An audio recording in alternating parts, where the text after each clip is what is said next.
there are certain regulations in our deen that came 15, 16, 17 years into the Quran. Quran came for 23 years. Some rules were revealed 16 years in, to the best generation ever. Hijab, for example, was revealed in the 16th year, arguably. Surah An-Nur. 16 years. For 15 years, Aisha radiallahu anha, Khadija radiallahu ta'ala anha, Ummahatul Mu'mineen, the greatest sahabiyat, had no regulation of what? No hijab. When they walked down the street or somebody else walked down the street, you would not know they're Muslim by their appearance. You would not know. Those were the greatest people. And those people, Allah did not, these people left their homes for Islam. These people were tortured for Islam. These people went into war for Islam. They starved for Islam. But they didn't have a hijab on yet. They didn't have it on yet. Why do you think that is? Why didn't Allah just send it from the beginning? Well, if you're a Muslim, take shahada, put a hijab on.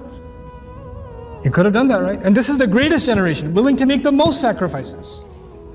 If they're willing to sacrifice their home, they're willing to leave, be killed, be tortured. What's a piece of cloth on your head? Reveal it in, like, after Fatiha, be done with it. Like we do when somebody takes shahada, you need to put a hijab on now. Immediately. If you study Surah An-Nur carefully, you know what you find out? It's not easy for a woman. That's not an easy decision. Some things are easier than others. Some things take time. Allah took His time giving that revelation. We don't take our time easing somebody into things. We want it on them right away, immediately. The hukum is the hukum, I agree. The regulation is the regulation. But study some seerah. Understand how the Quran came. The Quran is not just a book of rules. It encapsulates the legacy of our Messenger sallallahu alaihi wasallam. How is Islam given? It's not just the rules. How were those rules given? How do you put them inside somebody's heart, not just on their head?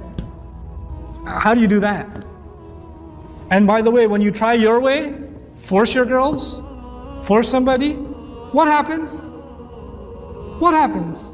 1 year, 6 months, 2 months, 2 weeks, and then they take it off and they'll never put it on again now because you forced it the first time. And it reminds them of how forced they felt the first time. So even though they say I should wear it, it just reminds me of the arguments I used to have and I feel bad and I don't want to wear it. Backfires. Allah's way works, our way doesn't. Our way doesn't. We just want to mold people into a certain image. Allah changed hearts way before He changed behavior. Way before He changed behavior. This is important to understand. We're living in a time where Muslims are very far from Islam. And getting them to follow the rules of Islam is not the first priority. Getting their hearts to be reconnected to Allah is the first priority. Then when Iman comes, everything else comes. Everything falls into place. When that's not there, nothing will be there. Connect people to Allah's book. Connect people to 16 years worth of revelation. Not one ayah which you can't even quote. And you're behind that, because if that's not there, what Islam is there? Astaghfirullah. And I'm just picking one example of the hijab. There are plenty of other examples of things we make the biggest deal. That's the top priority, and nothing else matters, when that's not the case. Goodness to your family is a big priority in our deen. We don't highlight that, you know? Anyway.